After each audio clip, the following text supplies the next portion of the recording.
नमस्कार दोस्तों, उत्तराखंड समाचार में आपका स्वागत है। मैं हूं शैलेंद्र भंडारी। आइए नजर डालते हैं आज की पहली बड़ी खबर पर। उत्तरकाशी जिले के रामासराई, कमलसराई और मोरी गड्डूघाट क्षेत्र में लगातार हो रही भारी बारिश से लाल धान सहित अन्य फसलें जैसे भादराइयां, देसी नाज और चाइना धान बर्बाद होने की कगार पर है।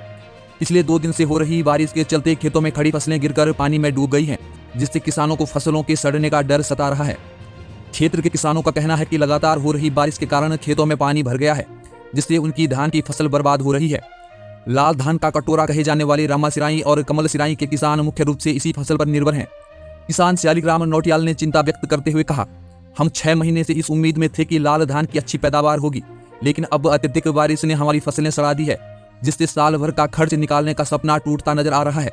यदि बारिश का यही सिलसिला जारी रहा तो क्षेत्र के किसानों के लिए गंभीर आर्थिक संकट खड़ा हो सकता है। टोंस वन प्रभाग उत्तरकाशी में वन विभाग ने अवैध कटान के खिलाफ बड़ी कार्रवाई करते हुए 3 वन तस्करों को गिरफ्तार किया है। ये तस्कर पुरोला रेंज के गुंदियाट गांव बीट में केल और चीड़ के पेड़ों का अवैध कटान कर रहे थे। विभाग की सतर्कता के चलते मौके पर पहुंची टीम ने 16 केल और चीड़ के पेड़ों के 81 नग बरामद किए। मामले में लापरवाही बरतने पर 2 वन कर्मियों यशवंत वन आरक्षी और दर्शन सिंह वन दरोगा को निलंबित कर दिया है, जबकि रेंज अधिकारी से स्पष्टीकरण मांगा गया है। वन विभाग की टीम अब वन्य संदिग्ध तस्करों की तलाश में जुटी है। प्रभागीय वनाधिकारी डीपी बलोनी ने कहा कि दोषियों के खिलाफ सख्त कार्रवाई की जाएगी और मामले की जांच जारी है। उत्तराखंड सरकार ने हिंदी दिवस के अवसर पर साहित्य भूषण पुरस्कार की घोषणा की है, जिसके तहत साहित्यकारों को 5 लाख रुपए की राशि दी जाएगी। मुख्यमंत्री पुष्कर सिंह धामी ने IRDA सभागार में इस कार्यक्रम का उद्घाटन किया और उत्तराखंड की लोक कथाएं पुस्तक का विमोचन किया। इस मौके पर श्रेष्ठ कविता लेखन के लिए विद्यार्थियों को सम्मानित भी किया गया। आधार कार्ड में बदलाव करवाने वालों के लिए राहत की खबर है। अब 14 दिसंबर तक आधार कार्ड को मुफ्त में अपडेट किया जा सकेगा। UIDAI ने इस तारीख को बढ़ाकर 3 महीने की अतिरिक्त सुविधा दी है। हालांकि कुछ विशेष बायोमेट्रिक बदलावों के लिए आधार सेंटर जाना अनिवार्य होगा।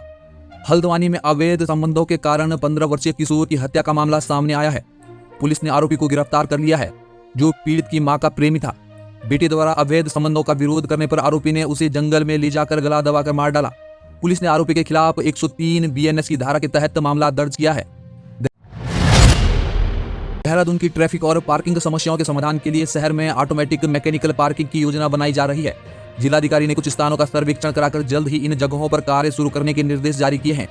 यह पार्किंग कम लागत और कम स्थान में अधिक गाड़ियों समाहित कर सकेगी। उत्तराखंड में भारी बारिश के चलते कोसी नदी उफान पर है। मोहान क्षेत्र में नदी का भूक्षरण हो रहा है, जिससे कई पेड़ नदी में बह गए। सिंचाई विभाग ने कोसी बैराज के सभी गेट खोल दिए हैं ताकि पेड़ आगे बढ़ सकें। नदी का जलस्तर 26,000 क्यूसेक पहुंच गया है, जिससे क्षेत्र में अलर्ट जारी किया गया है। उत्तराखंड में 3 दिनों से लगातार हो रही बारिश ने तबाही मचा दी है। अल्मोड़ा जिले के ताकुला ब्लॉक में भारी बारिश के कारण आमखोली गांव में एक मकान पूरी तरह से जमींदोज हो गया। गनीमत रही कि घटना के वक्त घर में कोई मौजूद नहीं था, जिससे कोई जनहानि नहीं हुई। ग्राम प्रधान किशोर चंद्र तिवारी ने बताया कि मकान मालिक हरीश चंद्र जोशी पहले ही सुरक्षित स्थान पर चले गए थे। वहीं खंतियाड़ी में 5 दुकानों के ढहने से दुकानदारों को भी भारी नुकसान हुआ है। प्रशासन ने प्रभावितों की सहायता की मांग की है। चंपावत में भारी बारिश में मची तबाही के बीच एक महिला का हाथ बुरी तरह से डैमेज हो गया। स्थिति इतनी गंभीर हो गई कि उसे एयर एम्बुलेंस से एम्स ऋषिकेश रेफर किया गया। मुख्यमंत्री पुष्कर सिंह धामी ने इस मामले में तत्परता दिखाते हुए महिला को सड़क मार्ग से पहुंचाने में मुश्किल होने पर एयर एम्बुलेंस की व्यवस्था करवाई। चंपावत में बारिश के चलते स्थिति गंभीर बनी हुई है। जम्मू कश्मीर में तैनात गढ़वाल राइफल के नायक प्रमोद डबराल की करंट लगने से शहादत हो गई।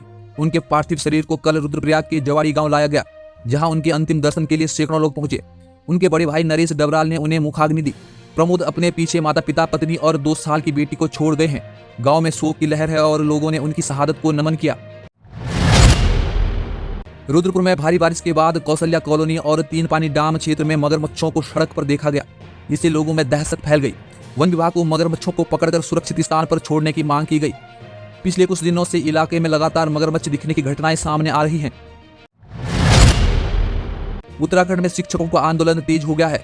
राजकीय शिक्षक संघ ने प्रमोशन के मुद्दे पर सरकार के खिलाफ आमरण अनशन की शुरुआत कर दी है। शिक्षकों की मांग है कि प्रधानाचार्य पद को 100% प्रमोशन से भरा जाए, जबकि सरकार ने 50% पद सीधी भर्ती से भरने का निर्णय लिया है। अगर सरकार ने जल्द ही कोई ठोस कदम नहीं उठाया तो शिक्षकों ने कार्य बहिष्कार की चेतावनी दी है, जिससे माध्यमिक शिक्षा ठप हो सकती है। खतियूड़ के ढाणा बाजार के पास एक बड़ा हादसा टल गया। जब ह्यूम पाइप से लदा ट्रक नाले में पलट गया। यह पाइप सामुदायिक स्वास्थ्य केंद्र ले जाए जा रहे थे। दुर्घटना में चालक, सहचालक और पास की बस्ती के लोग सुरक्षित है। स्थानीय निवासियों ने लोक निर्माण विभाग पर लापरवाही का आरोप लगाया, क्योंकि सड़क की स्थिति बेहद खराब है। व्यापार मंडल ने जल्द सड़क मरम्मत की मांग की, जबकि लोक निर्माण विभाग ने कहा कि कार्य जल्द ही पूरा किया जाएगा। अखिल भारतीय महिला कांग्रेस के 40वें स्थापना दिवस पर उत्तराखंड महिला कांग्रेस ने डिजिटल सदस्यता अभियान की शुरुआत करने की घोषणा की है। उत्तराखंड महिला कांग्रेस की अध्यक्ष ज्योति रौतेला ने बताया कि अभियान के तहत 10 लाख महिलाओं को संगठन से जोड़ने का लक्ष्य है। उत्तराखंड के राज्यपाल लेफ्टिनेंट जनरल गुरमीत सिंह ने अपने 3 साल के कार्यकाल की उपलब्धियां साझा की। उन्होंने ड्रग्स के बढ़ते खतरे के खिलाफ निर्णायक लड़ाई छेड़ने का संकल्प लिया है। राज्यपाल ने कहा कि जन भागीदारी से नशा मुक्ति अभियान को आगे बढ़ाया जाएगा। उच्च शिक्षा और सीमांत क्षेत्र के विकास में उनके प्रयासों को भी सराहा गया है। श्रीदेव सुमन उत्तराखंड विश्वविद्यालय के ऋषिकेश परिसर में छात्र संघ समारोह को लेकर विवि प्रशासन और छात्र संघ के बीच विवाद बढ़ गया है। विवि प्रशासन ने समारोह की अनुमति देने से इनकार कर दिया, जबकि छात्र संघ ने अनिश्चितकालीन तालाबंदी की चेतावनी दी है। छात्र संघ अध्यक्ष हिमांशु जाटव ने विवि प्रशासन पर राजनीतिक दबाव में काम करने का आरोप लगाया। कुमाऊं में भारी बारिश के कारण हल्द्वानी के गौला पुल का एक हिस्सा नदी में बह गया। इससे यातायात पूरी तरह बंद हो गया और वाहनों का वैकल्पिक मार्गों से भेजा जा रहा है। NHI की टीम पुल की मरम्मत में जुटी है, लेकिन अनुमान है कि इससे 1 महीने का समय लग सकता है। रुड़की में ड्रग विभाग ने एक लैब में छापा मारकर बड़ी संख्या में फर्जी रिपोर्ट्स का खुलासा किया है। यह लैब दवा कंपनियों को फर्जी रिपोर्ट बनाकर दे रही थी। ड्रग इंस्पेक्टर अनीता भारती ने लैब के लाइसेंस निलंबन की सिफारिश की है। टीम ने सभी रिपोर्ट को जब्त कर लिया और लैब को सील करने की तैयारी की जा रही है। यूनियन बैंक बड़कोट के शाखा प्रबंधक के व्यवहार से नाराज व्यापारियों ने प्रबंधक को हटाने की मांग की।